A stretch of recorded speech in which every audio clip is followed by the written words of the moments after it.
First step. Install the posts according to plan.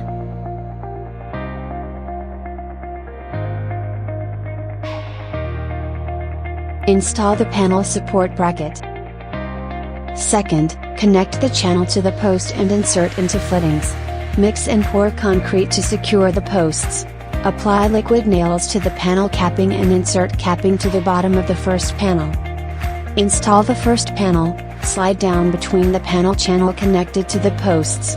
Install the panel joining strips in the space provided in the bottom panel.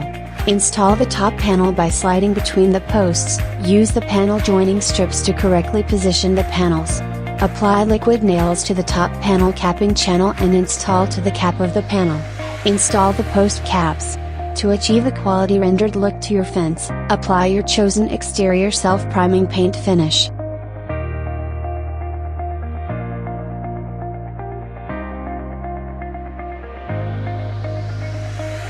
Cut the channel to length and screw it off onto the end post and fill.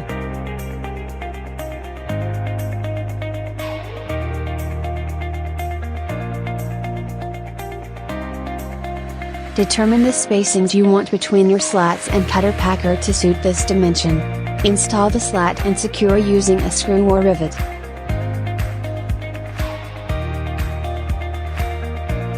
Alternative posts options: Grand line posts, aluminum posts and folded posts.